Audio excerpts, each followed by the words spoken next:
রাধে রাধে। আপনাদের সকলকে বিজয়া একাদশীর অশেষ কৃষ্ণপ্রীতির শুভেচ্ছা জানাই। আজকের এই পুণ্য পবিত্র তিথিতে আসুন আমরা শ্রীধাম বৃন্দাবন দর্শন করি এবং বিজয়া একাদশী ব্রতের মাহাত্ম্যের কথা পাঠপূর্বক শ্রবণ করি।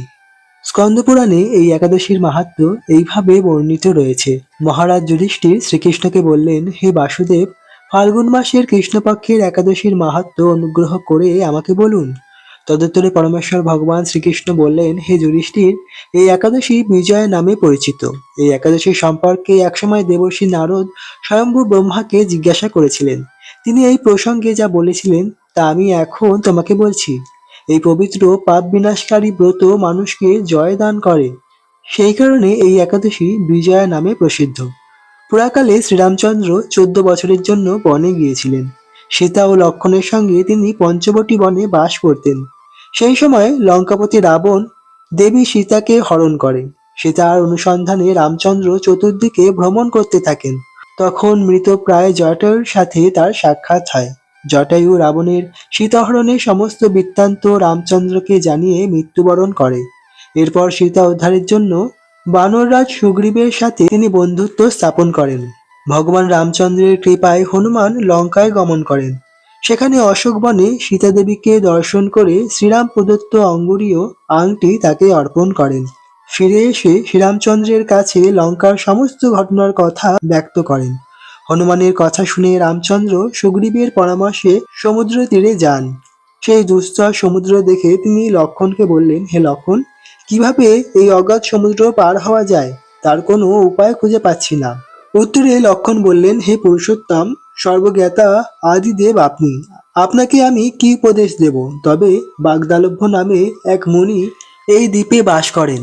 এখান থেকে 4 মাইল দূরে তার আশ্রম। হে রাঘব, আপনি সেই প্রাচীন ঋষি শ্রেষ্ঠকে এর উপায় জিজ্ঞাসা করুন। লক্ষ্মণের মনোরম কথা শুনে তারা সেই মহামুনির আশ্রমে উপনীত হলেন। ভগবান রামচন্দ্র ভক্তরাজ সেই মুনিকে প্রণাম করলেন। মুনিবর রামচন্দ্রকে পুরাণ পুরুষ বলে জানতে পারলেন। আনন্দ ভরে জিজ্ঞাসা করলেন, হে রামচন্দ্র, কি কারণে আপনি আমার কাছে এসেছেন তা কৃপা করে বলুন।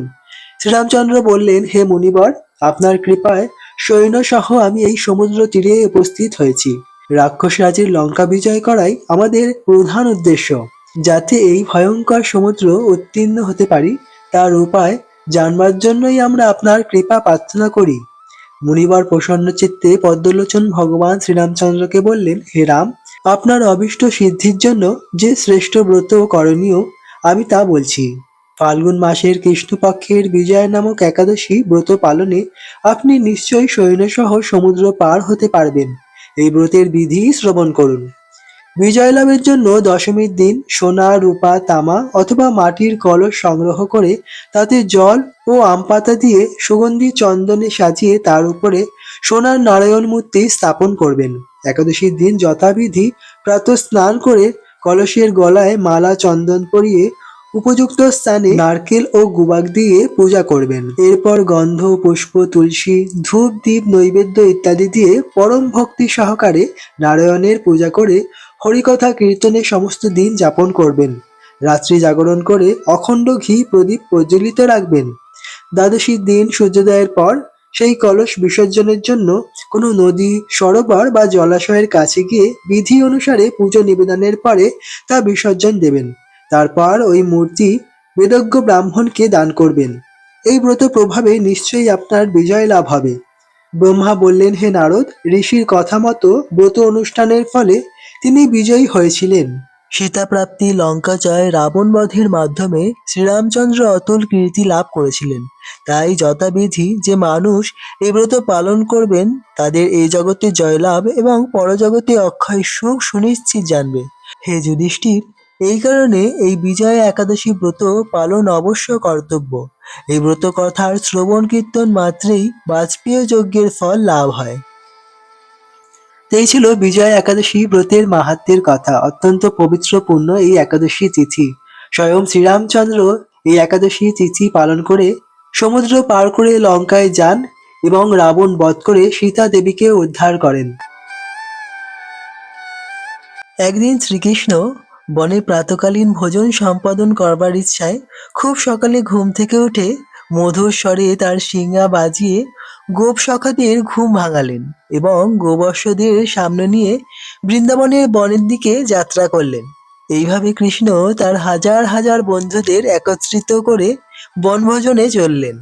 তাদের সকলেরই হাতে ছিল লাঠি, কারোর হাতে ছিল বাঁশি, কারোর হাতে ছিল শিঙা এবং খাবারের থলি। তাদের প্রত্যেকে হাজার হাজার গোবর্ষ তত্ত্বাবধানও করছিলেন। এই বনভোজনের সম্ভাবনায় তারা সকলেই আনন্দে উৎফুল্ল হয়ে উঠেছিলেন। তাদের প্রত্যেকেই তাদের নিজের নিজের গোবর্ষদের যত্ন সহকারে রক্ষণাবেক্ষণও করছিলেন। তাদের অঙ্গ নানা রকম স্বর্ণালঙ্কারে ভূষিত ছিল এবং খেলার ছলে তারা ফুল, পাতা, মঞ্জুরি, ময়ূরের পালক এবং গেরুমাটি বনের বিভিন্ন জায়গা থেকে সংগ্রহ করে বিভিন্নভাবে নিজেদের সাজাচ্ছিল।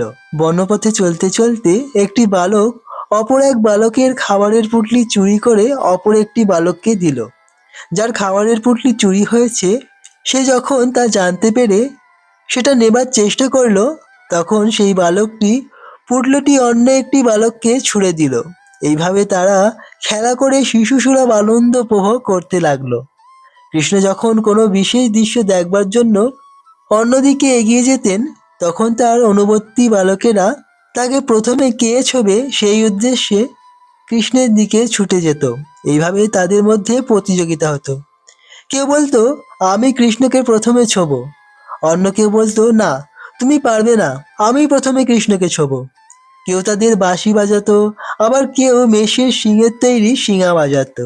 তাদের মধ্যে কেউ আবার আনন্দে অধীর হয়ে বনের ময়ূরের অনুকরণ করত এবং কোকিলের ডাক অনুকরণ করত।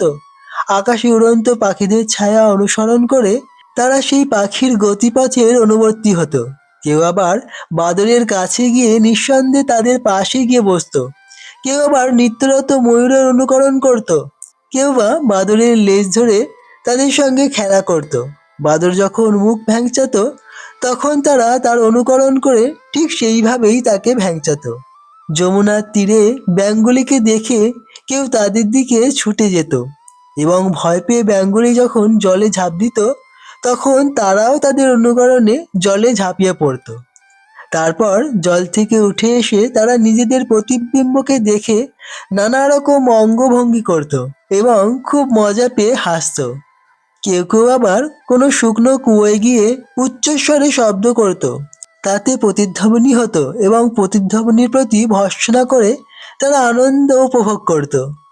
এভাবেই কৃষ্ণ এবং বলরাম ও সমস্ত সখারা বৃন্দাবনের বিভিন্ন বনে লীলাবিলাস করতেন।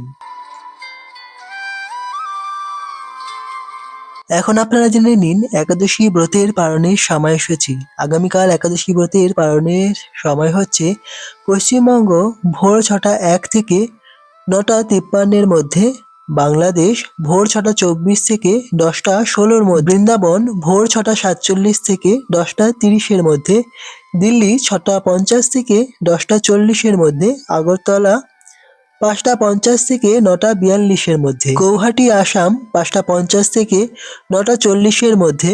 অবশ্যই আপনারা এই সময়ের মধ্যে ভগবানের পঞ্চরসস্য জাতীয় প্রসাদ গ্রহণ করে পালন করে নেবেন। ধন্যবাদ আপনাদের সকলকে। সবাই সুস্থ থাকবেন, ভালো থাকবেন, নিজেদের খেয়াল রাখবেন। হরে কৃষ্ণ, রাধে রাধে।